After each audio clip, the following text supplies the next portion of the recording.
Well, I'm an ardent traveler, and I'm such an ardent traveler that even if I get one chance to travel anywhere, I jump on it and I just go ahead and just enjoy every bit of my traveling.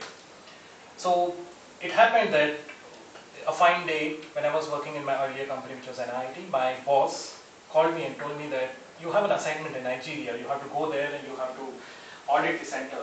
And I thought it's wonderful. I mean, going to Nigeria, to a continent, not even Asia. I mean, crossing 7 seas and then going there. And I thought it's going to be wonderful. I packed my bags and I landed there. That's the starting from the journey. Toastmaster of the day, fellow Toastmasters and guests. Here I was. I was in Lagos, traveling to Abeokuta. Don't wonder the name Abeokuta. It's the name of a place in Nigeria. So here I was in Lagos, and the whole setup, the international airport where I had to take my flight to the next destination, Abeokuta, was so different. When I looked around and to find out is there any similarity between the international airport that we have in Delhi and there. Then I saw one hoarding, and the hoarding looked very amazingly similar to what I saw in India. When I looked on the hoarding, actually there was this famous cream. It was just a flashing a famous name. And I was wondering, this is a famous name, and why is it written like dark and lovely? Just strike me, I am in Nigeria and people are not fair but dark.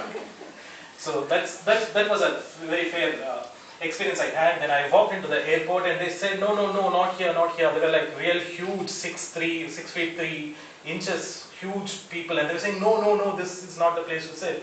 And they directed me to a wooden bench, and I was like sitting on the wooden bench, and I was like surrounded by so many people. I was looking as if I'm a dwarf. If I was in India, I would have been really tall because I'm 5 feet 11 inches. Then I said, okay, fine. Now, anyway, I'm going to a new place. Let me just sink in what is happening. Then I was taken to the flight, to a flight which was like 50 feet away, and I walked, and I thought I'm going to get into a flight which is as big as a Boeing 747. At least something as good as a SpiceJet or Air Deccan. And to my horror, I find that the flight from Lagos to Abeokuta is a Fokker plane, which is 32-seater. And it was such a small plane, you will not believe. There were just 2 seats to the right and 1 seat to the left, and a small passage there. I could hardly walk. I said, fine, life is all about surprises. I'm in a new place.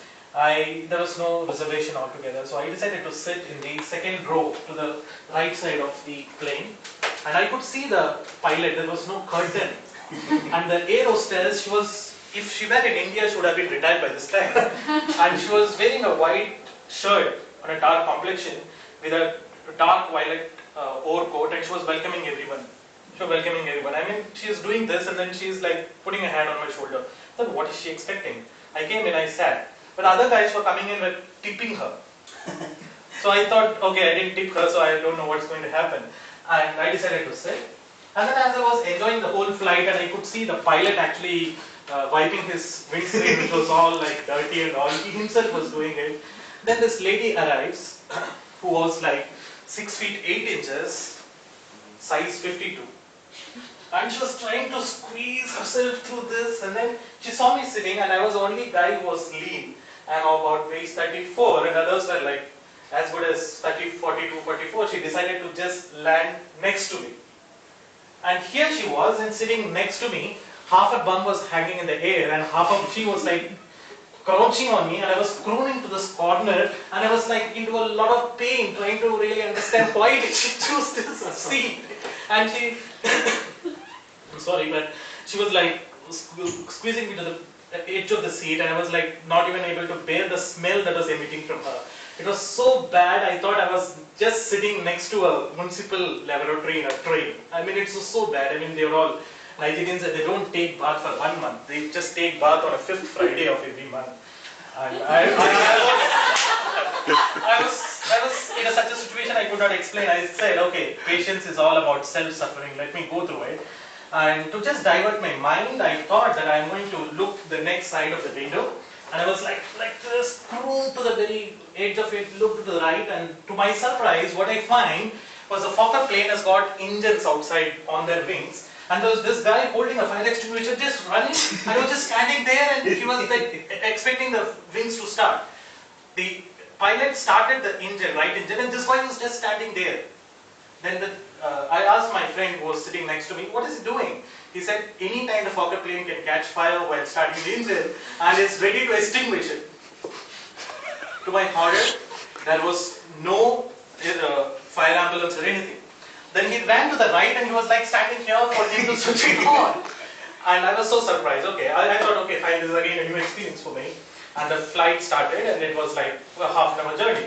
And on the journey, this lady who was tipped by everyone gave a salad to each and every person, and she gave me a juice. I wondered why she gave me a juice. And I was just standing there wondering what is she doing. She came like this and she gave me a juice, and all of a sudden the flight hit an air pocket. And all of a sudden she just flat on the floor and she was holding this because the flight was already like this, and when it hits an air pocket it just came down at a speed of 1,000 feet for about 5 seconds. And this lady who was like sitting next to me was grounded to the seat and was on the floor, onto the floor, I mean the top of the plane. And this juice which I was supposed to holding on myself, I just poured it on me. Now I know why these guys pay her a tip and she was giving me a juice.